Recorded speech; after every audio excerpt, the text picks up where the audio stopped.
아멘. 오늘 2부 예배에 나오신 우리 성도님들 사랑하고 축복합니다. 오늘 함께 나눌 말씀의 제목은 하나님이 안아주십니다. 하나님이 우리를 안아주십니다. 라는 제목으로 위로에 관한 말씀을 나누려고 합니다. 이 세상을 살다 보면 많은 사람들이 상처 이야기를 합니다. 근데 그 상처의 이야기를 들어보면 많은 사람들, 대부분의 사람들이 상처가 있는 것 같습니다. 겉으로는 웃고 있고 겉으로는 아무 문제 없는 사람도 그 마음 안에 숨겨지는 상처가 있다라는 거예요. 가족으로부터 받았던 상처, 또 사람들과 직장과 또 삶의 자리에서 관계를 맺으면서 받았던 수많은 상처가 다들 있다라는 것을 깨닫게 되어집니다.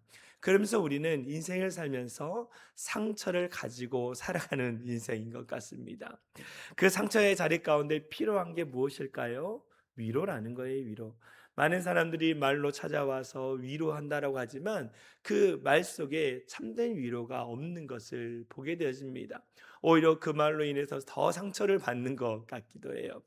여러분 사진 하나 보도록 하겠습니다. 이 1930년대 이 네덜란드에 코리 텐 붐이라는 이 여성이 있었습니다. 그녀의 가족은요, 이 유대인들을 감추어주는, 숨겨주는 일들을 했습니다. 근데 이 일이 이 독일군에 의해서 발각이 된 거예요. 그래서 이 코리텐품 여사의 부모님과 또 가족들이 다 나치 수용소로 끌려가게 되었습니다. 그의 언니 베시라는 사람은 거기서 질병과 또 배고픔으로 이 수용소에서 죽음을 맞이했죠. 이녀도 이 코리텐품이라는 이 여인도 굶주림과 학대 속에서 하루하루 죽음을 기다리고 있었습니다. 근데 그녀가 이 수용소에 들어갈 때 낡은 성경책 하나를 가지고 왔죠.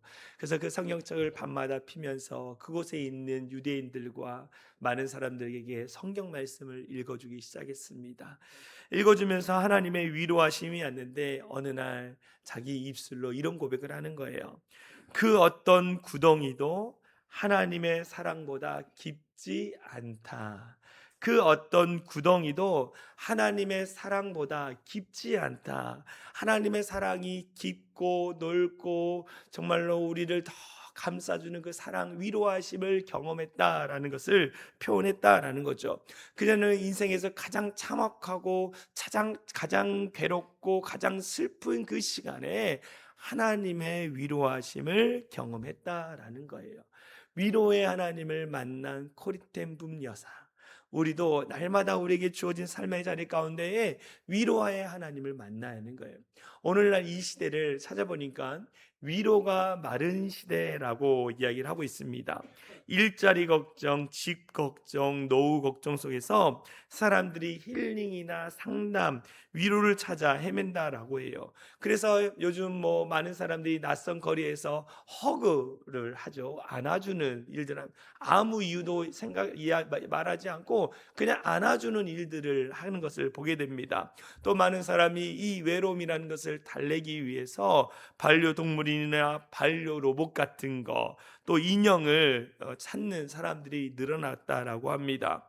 그만큼 마음이 외롭다라는 거예요. 마음이 외롭다라는 거예요. 그러나 그런 사람들의 잠깐의 위로에, 그런 반려동물이나 사람들의 그 허그를 한다든지 말로 위로하든지, 그 위로는 잠깐은 위로는 되지만 완전한 마음의 회복은 되지 않는다라는 거죠. 그래서 우리는 이 참된 위로자 대신 하나님을 만나기 위해서 늘 애쓰고 노력하는 자들이 되는 거예요. 우리 하나님은요, 위로가 마르지 않는 샘물과 같은 분이 늘 찾아와서 우리를 위로해 주시고 안아 주시는 분입니다. 오늘 성경을 쓴 이 고린도후서를 쓴 사도 바울도 정말로 죽음의 위협 가운데, 또 감옥에서 이 고린도후서를 썼거든요. 감옥에서 언제 죽을지 모르는 그 상황 가운데 두려움과 염려 가운데 있었는데, 그는 이 고린도 교회를 향해서 편지하면서 내가 지금 죽게 되었다, 내가 절망이 있다, 내가 낙심이 때마다 그런 얘기를 하지 않고 뭐라고 했냐면 고린도후서 1장 3절에 4절 보면 찬송하리로다 라고 했어요. 여러분, 우리가 슬플 때도 노래하기도 하지만 우리가 찬양을 제일 많이 할 때는 언제입니까? 기쁠 때죠. 기쁠 때 찬송하리로다. 근데 찬송할 수 없는 상황 가운데 찬송하리로다. 그는 우리 주 예수 그리스도의 하나님이시요 자비의 아버지시요 모든 위로의 하나님이시면서 우리의 모든 환난 중에서 우리를 위로하사라는 거예요.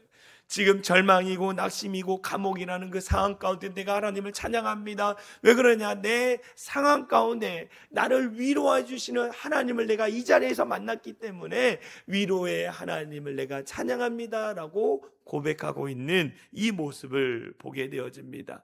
오늘 우리는 이 고린도후서 말씀을 통해서 위로의 하나님을 만나기 위해서는 어떻게 해야 하는가? 위로의 하나님을 만나기 위해서는 어떻게 해야 하는가? 오늘 말씀을 통해 세 가지를 깨달으려고 합니다. 첫 번째는 우리가 깨달아야 할 것은 뭐냐? 위로의 하나님을 만나기 위해서는 내가 위로가 필요한 존재라는 사실을 먼저 인식해야 하는 거예요. 내가 위로가 필요한 사람이다. 여러분, 겉으로도 굉장히 건강하고 활기차고 정말 씩씩한 사람도요, 그 마음 안에 상처와 아픔이 있다라는 거예요. 때로는요, 위로받고 싶은 마음이 있다라는 거예요. 여러분 앞에 있는 이 박용주 목사도 여러분이 보기에는 우리 목사님 굉장히 강하고 막 진취적이고 막 뭔가를 할 것 같이 보이지만 저도 우리 성도님들의 위로와 하나님의 위로하심을 받고 싶은 마음이 있다라는 거예요. 아무리 믿음이 좋은 사람도 위로가 필요할 때가 있다라는 거예요. 아무리 기도의 능력이 있고 말씀의 권능이 있어도 그 사람도 위로가 필요하다라는 거예요. 여러분, 구약에 보면 위대한 선지자 엘리야가 나옵니다. 이 엘리야는 어떤 사람입니까? 하나님의 명령을 따라서 갈멜산에 가서 바알 선지자들 450명과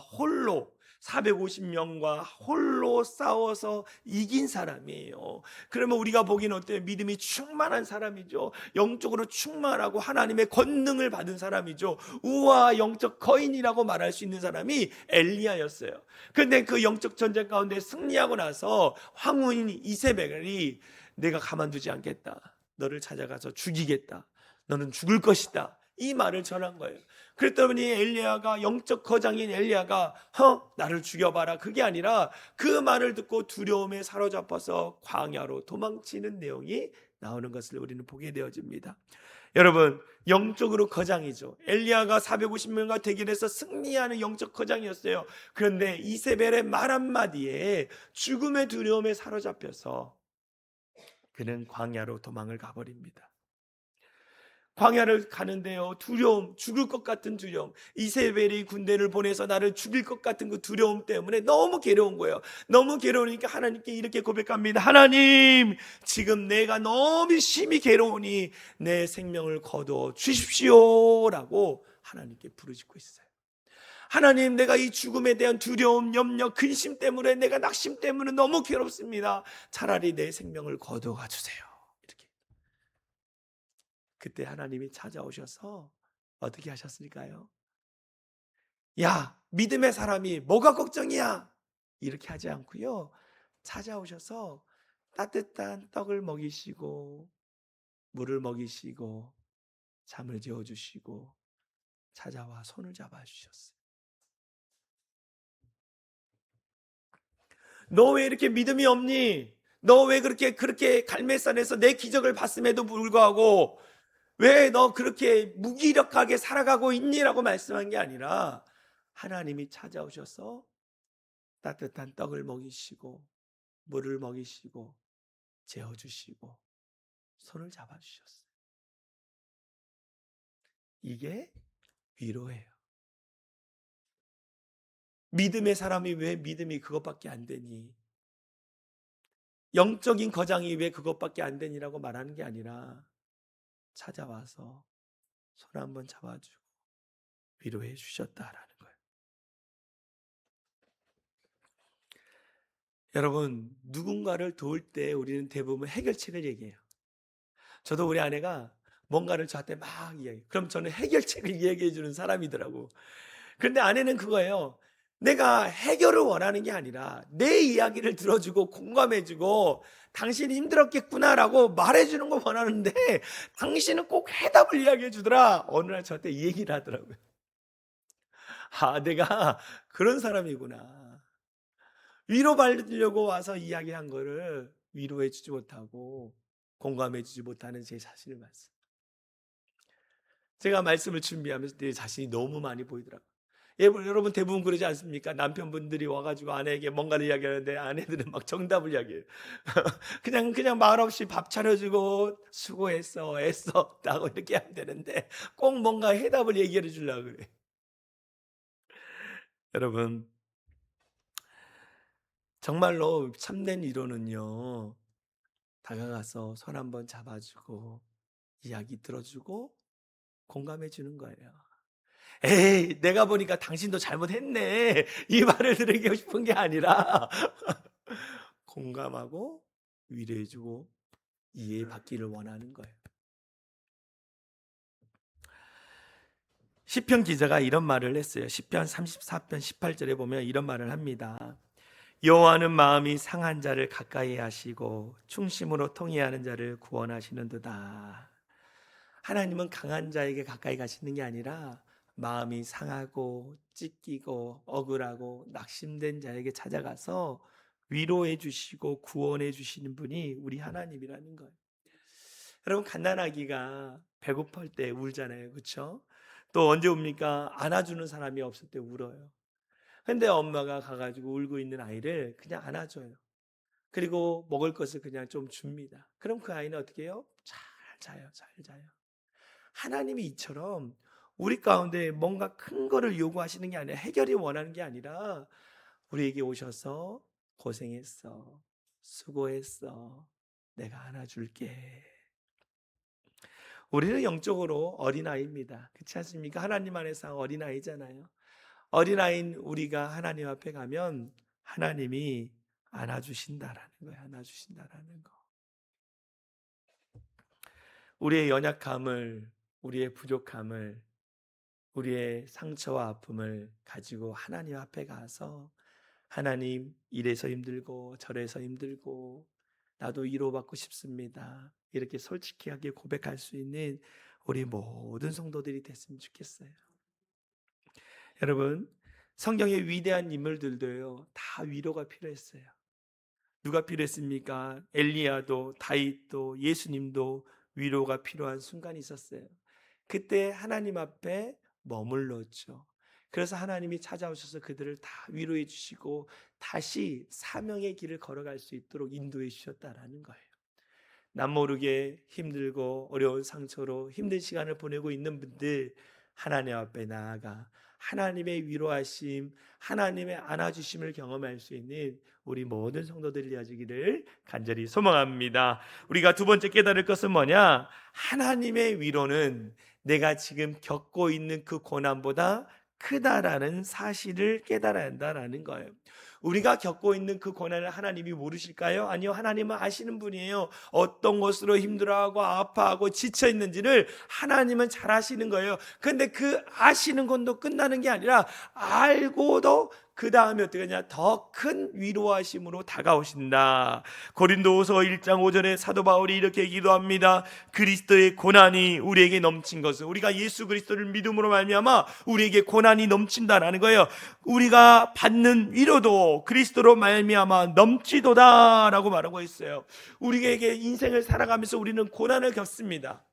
아니, 목사님, 예수님을 믿어도 고난이, 여러분, 인간은요 육신의 옷을 입고 살아가는 그 과정 가운데 고난이라는 것을 경험하게 되는 거예요. 질병이라는 거, 육체의 연약함이라는 거, 먹고 사는 것에 대한 고난이 우리 가운데 다가올 수 있다라는 거죠. 근데 그 고난 가운데 그 고난만 겪는 것이 아니라 그 고난보다 더 크신 하나님의 위로하심이 우리 가운데 있다라는 거예요. 할렐루야.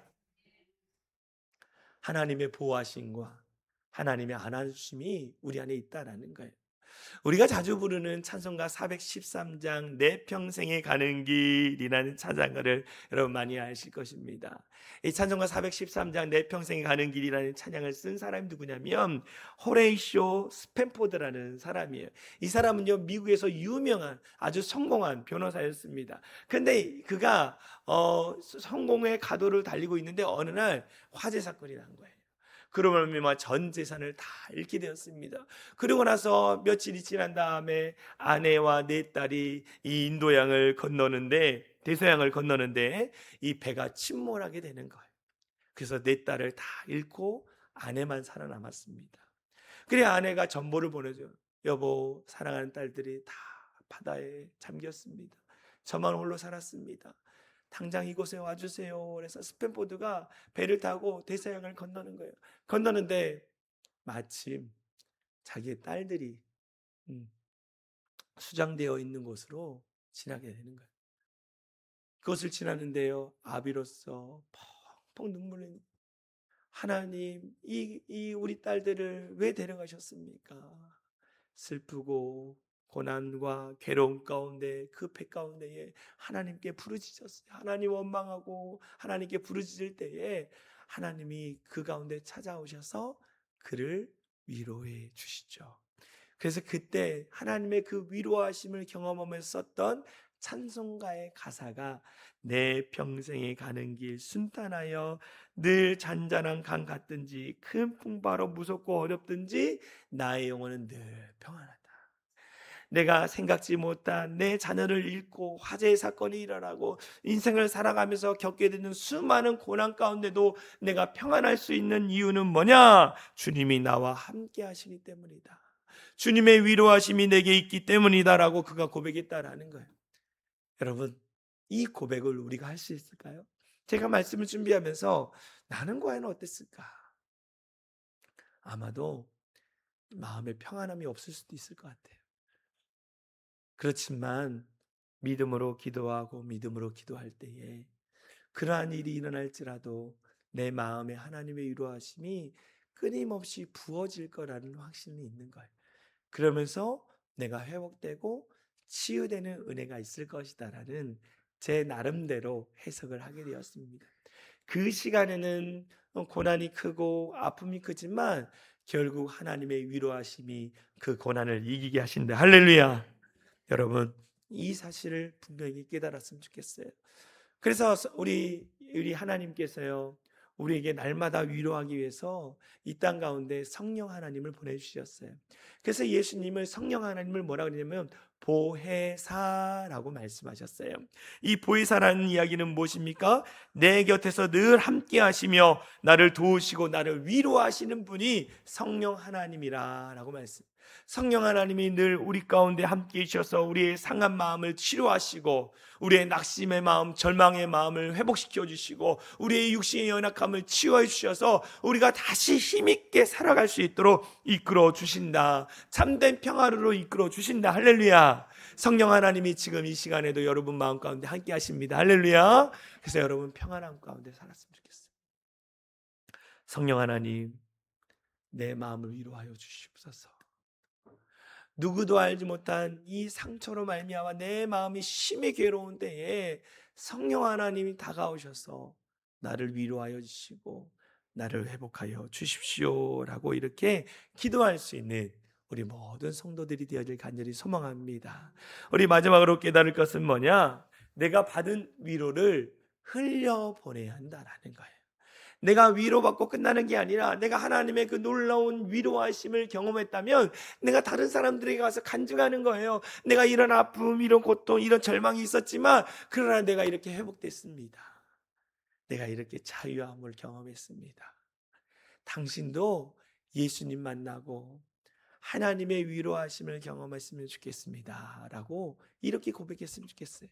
사도 바울이 지금 고통 가운데 있는 고린도 교회를 향해서 이렇게 얘기하는 거예요. 고린도후서 1장 4절에 보면 우리의 모든 환난 중에서 그들이 핍박당하고 정말 신앙생활할 때 온전하게 하지 못하는 여러 가지 염려로 말미암아 우리를 위로하사 우리로 하여금 하나님께 받는 위로로서 모든 환난 중에 있는 자들을 능히 위로하게 하시는 이시로다라고 했어요. 내가 이렇게 감옥에 있지만 이 고난 중에 있는 너희를 위로할 수 있는 이유는 뭐냐? 내가 하나님의 위로하심을 경험해 보니까 내가 너무 좋았다. 그래서 나와 같이 고난을 겪은 너희도 하나님의 위로하심을 받고 하나님의 회복을 경험하는 귀한 자들이 됐으면 좋겠다라고 말씀하는 거예요. 너희도 위로의 전달자가 되어라.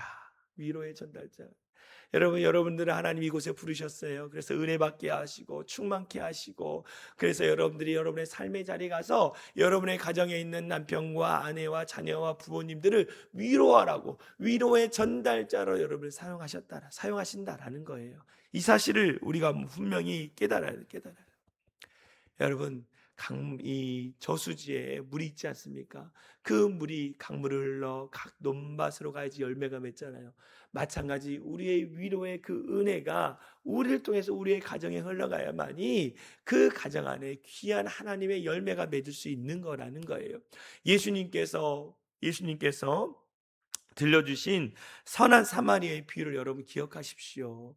여러분, 똑똑하다고 신앙이 좋다라고 위로할 수 있는 게 아니에요. 선한 마음을 가진 자만이 위로할 수 있는 것입니다. 여러분, 강도 만난 자가 쓰러져 있었습니다. 그 앞길을 누가 지나갔어요? 예배를 드리고 예배에 집례했던 레위인이 지나갔습니다. 제사장이 지나갔어요. 그런데 그들은 충만하고 은혜가 충만했던 사람인데 그들은 강도 만난 자를 도우지 않았어요. 그런데 누가 도왔습니까? 이방인이라고 취급당하는, 정말로 사람들로부터 무시당하는 사마리아인이 그 강도 만난 자를 도와주는 것을 보게 되었어요. 강도 만난 자를 위로해 주는 것을 보게 되죠. 똑똑하다고 위로하는 게 아니에요. 많이 가졌다고 위로한 게 아니에요. 믿음이 충만하다고 위로하는 게 아니에요. 우리 마음 안에 하나님이 주신 선한 마음을 가질 때에 위로할 수 있는 거예요. 이런 참된 위로자가 되어졌으면 좋겠습니다. 참된 위로자. 우리가 앞에서 봤던 코리텐 붐이라는 이 여자가 이제 전쟁이 끝나고 자유의 몸이 됐어요. 그러면서 그가 수용소에서 만난 그 하나님의 은혜에 대해서 이 많은 사람들 앞에 가서 간증을 하기 시작했습니다. 어느 간증의 집회에서 간증을 하는데 간증을 끝나고 나오는데 앞에서 한 남자가 다가오는 거예요. 근데 이 코리텐 품 여사가 그 남자를 보자마자 얼어붙었습니다. 알고 봤더니 그 사람이 누구냐면 자기를 수용소에서 학대했던 사람이었던 거예요. 그 남자가 다가와서 손을 내미면서 내가 당신에게 큰 죄를 범했습니다. 나를 용서해 주시겠습니까? 라고 이렇게 질문한 거예요. 코리텐 붐 여사가요, 자신이 그 수용소에서 당했던 그 고통과 아픔 때문에 용서하지 못하겠다는 마음이 들었는데 하나님이 그 마음 가운데 용서하라는 마음을 주셨어요. 그가 하나님, 나는 용서 못합니다. 아니, 용서해야 돼. 용서 못합니다. 용서해야 돼. 의지적으로 그가 내가 당신을 용서합니다. 그랬더니 그 남자분이 펑펑 눈물을 흘리면서 너무 감사합니다. 내가 정말로 이 죄책감 때문에 내가 너무 괴로웠습니다. 여러분, 위로자는요, 용서하는 사람이에요. 위로자는요, 다가가는 사람이에요. 내가 하나님의 사랑, 하나님의 용서하심, 하나님의 위로하심, 하나님의 안아주심을 경험한 자는 상대방을 용서하고 안아주고 손잡아주는 거예요. 여러분, 이런 참된 위로자가 되어주길 간절히 소망합니다. 그럼 목사님, 어떻게 위로합니까? 어떻게 위로합니까? 여러분, 우리가 말로 위로했으면 좋겠어요.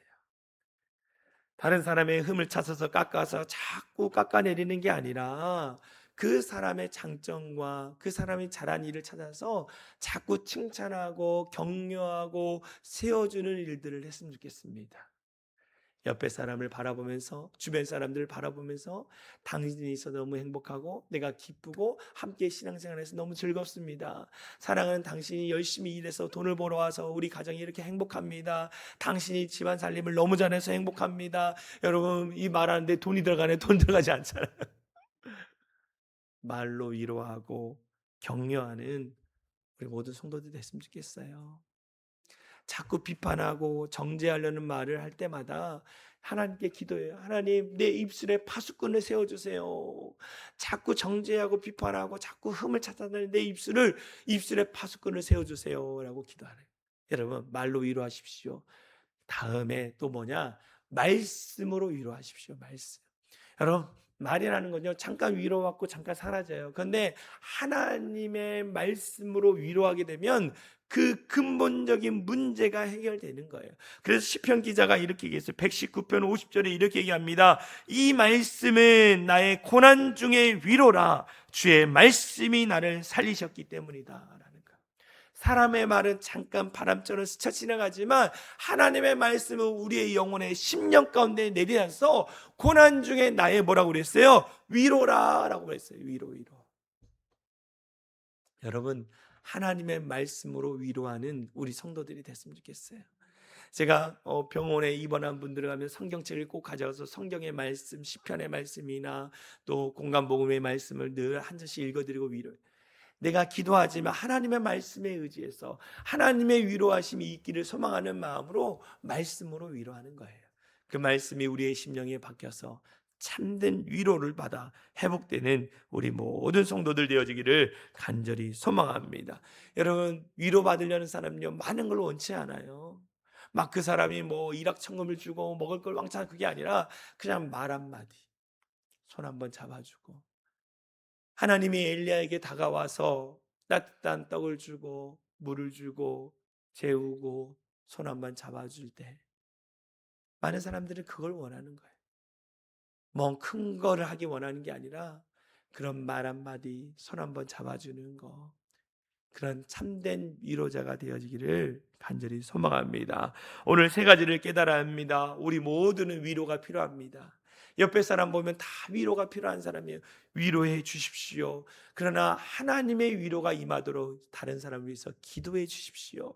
더불어 위로의 전달자로서 정말 우리가 가는 곳마다, 우리가 거하는 가정마다, 또 직장과 삶의 타전마다 많은 사람들이 회복을 경험할 수 있도록 함께 기도하는 위로의 전달자로 살아가는 우리 모든 성도들 되어지기를 간절히 소망합니다. 우리 옆 사람과 인사했으면 좋겠습니다. 힘을 내세요. 잘하고 계십니다. 당신 때문에 행복합니다. 네. 우리 자꾸 위로해주고 격려해주는 성도들이 됐으면 좋겠습니다. 우리 예수를 함께 하시네. 우리 함께 찬양했으면 좋겠어요. 고단한 인생길 힘겨운 오늘도 예수 내 마음 하시네. 사람들은 우리의 마음을 잘 몰라요. 그러나 우리를 너무 잘 아신 예수님은 우리의 마음, 그 고단한 인생길 가운데 무엇으로 지쳐있는지, 무엇으로 아파하는지 잘 알고 계십니다. 아는 것으로 끝나는 게 아니라 그분이 오셔서 우리를 안아주시고 위로해 주신다는 거예요. 참된 위로되신 그 예수님의 위로하심을 경험할 수 있는 우리 성도들에게 소망합니다. 우리 함께 찬양하고 기도합니다. 고단한 인생길, 고단한 인생길 힘겨운 오늘도 예수 내 마음 아시네. 지나간 아픔도 마주할 세상도 예수 내 마음 아시네. 하루를 살아도 기쁨으로 가리 예수 늘 함께 하시네. 후회도 염려도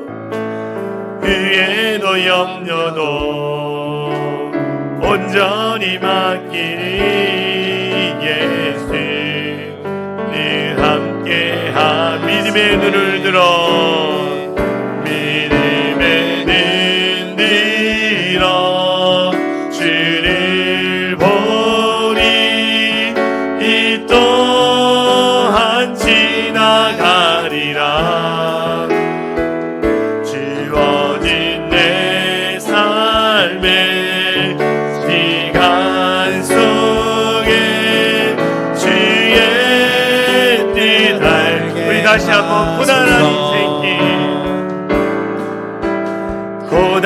난 인생길 힘겨운 오늘도 예수 내 마음 아시네. 지나간 아픔도 마주할 세상도 예수 내 마음 하루를 살아도 기쁨으로 살고 싶습니다. 하루를 살아도 기쁨으로 가리 예수 늘 함께 하시네. 후회도 염려도 온전히 맡기리 예수 늘 함께한 믿음의 눈을 들어 내가 주님을 보겠습니다. 눈 들어 주를 보리 이 또한 지나가리라. 주어진 내 삶의 시간 속에 주의 믿음으로 고백합니다. 믿음의 눈을 들어 주님만 바라보겠습니다. 눈 들어 주를 보이 고난도 아픔도 지나가리라. 주어진 내 삶의 시간 속에 주의 빛나게 하소서. 우리 같이 기도했으면 좋겠습니다. 제가 어렸을 때에 저희 아버지가 밤늦게 들어오셔서 자녀들이 자고 있는데 등을 지시고 술을 드시면서 흐느끼시는 것을 제가 본 적이 있습니다. 제가 우리 아버지를 생각할 때는 늘 강하고 강직하고 어떤 힘든 일도 웃으면서 다 해결해 주시는 아버지를 봤었는데, 그날 아버지의 그 뒷모습을 보면서 우리 아버지도 참 외로웠겠구나, 우리 아버지도 누군가의 위로를 받고 싶었겠구나. 늘 어머니와 다투면서 늘 싸우시면서 가장으로서의 그 무게를 짊어지며 나가는 그 아버지를 보면서 참 위로가 필요하겠구나. 여러분, 모든 사람은 위로받고 싶습니다. 여러분이 하나님의 사랑으로 참된 위로자가 되길 원합니다. 어떤 해결을 하려고 다가가는 것이 아니라 말 한마디, 따뜻한 음식을 대접하거나 따뜻한 손을 한번 잡아주면서 그 사람의 마음을 공감해주고 들어주고 이해해주는 참된 위로자로 살아갔으면 좋겠습니다. 그러기 위해서 내가 먼저 하나님의 위로하심을 경험해야 돼. 하나님의 위로하심을 경험하고 내가 참된 위로자로 살아가기 소망합니다. 우리 합심으로 같이 기도하겠습니다. 기도합니다.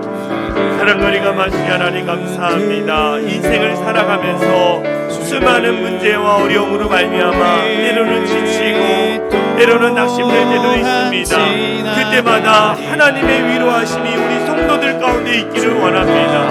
하나님의 손잡아 주심과 하나님의 그 위로하심을 통하여서 온전히 하나님 앞에 머물러 나가는 우리 성도들 될 수 있도록 인도하여 주시옵소서. 하나님, 정말 우리 또한도 위로받고 싶고 그 위로의 자리 가운데 하나님의 그 위로하심을 경험하면서 온전히 살고 싶은 그 마음 가운데 우리 성도들이 찾아가 위로하고 손잡아 줄 수 있는 우리 성도들 되게 하여 주시옵소서. 참된 위로자로서 살아갈 수 있도록 우리 성도들 가운데 하나님의 그 놀라운 안아주심에 대해서 경험하며 나가는 귀한 성도들 될 수 있도록 하나님 역사하여 주시옵소서. 사랑을 많이 받은 자가 사랑을 증거할 수 있고 사랑을 경험한 자가 위로할 수 있는 것임을 고백하며 하나님의 사랑을 더욱더 경험하며 참된 위로자로 살아가는 우리 성도들 될 수 있도록 역사하여 주시옵소서. 사랑과 은혜가 많으신 하나님, 지치고 상한 우리를 이 예배 자리로 불러주셔서 말씀으로 위로해 주시니 참으로 감사를 드립니다. 때로는 우리의 삶 가운데 작은 고난이 찾아왔을 때마다 하나님이 나를 버리시고 정말 하나님을 원망하고 두려워했던 연약한 존재였음을 고백합니다. 하나님, 다시 주님의 그 놀라운 사랑을 깨닫고 어떠한 고난과 어떠한 아픔 가운데 우리를 안아주시고 위로해 주신 그 하나님의 손길을 경험할 수 있는 우리 모든 성도들 되게 하여 주시옵소서. 더불어 하나님, 나와 함께 살아가는 우리의 가정, 우리의 이웃들을 위로할 수 있는 참된 위로자가 되게 하여 주시옵소서. 그래서 정말 내가 있는 곳이 하나님의 나라가 되게 하여 주시고 하나님이 회복하시는 땅이 될 수 있도록 인도하여 주시옵소서.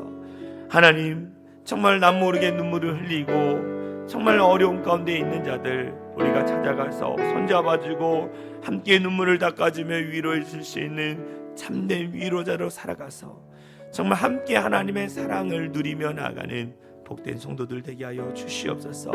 하나님은 우리의 슬픔을 기쁨으로 바꾸십니다. 우리의 눈물을 닦아주신 분임을 우리가 고백합니다. 우리의 아픔을 우리의 기쁨과 찬양으로 바꾸시는 그 하나님을 만나고 그 위로의 하나님을 전할 수 있는 우리 모든 성도들 되게 하여 주시옵소서. 그래서 우리가 있는 자리가 아픔과 고통이 있는 자리가 아니라 치유와 회복과 기쁨이 넘치는 자리가 되게 하여 주시옵소서. 그렇게 하실 주님을 찬양합니다. 우리를 구원하신 예수 그리스도의 이름으로 간절히 기도하옵나이다. 우리 다 같이 일어나서 사랑의 창이란 교회 공동체 고백하고 축도로 예배를 마치도록 하겠습니다. 우리 화면을 보면서 선포합니다. 시작. 우리는 세상으로부터 부름받은 하나님의 백성입니다. 또한 세상으로 보냄받은 그리스도의 제자입니다. 하나님을 기쁘게 찬양하는 성령 충만한 예배자가 되겠습니다. 진리를 배우고 수호하는 은혜에 비친 훈련자가 되겠습니다. 땅끝까지 복음을 전파하는 전도자가 되겠습니다.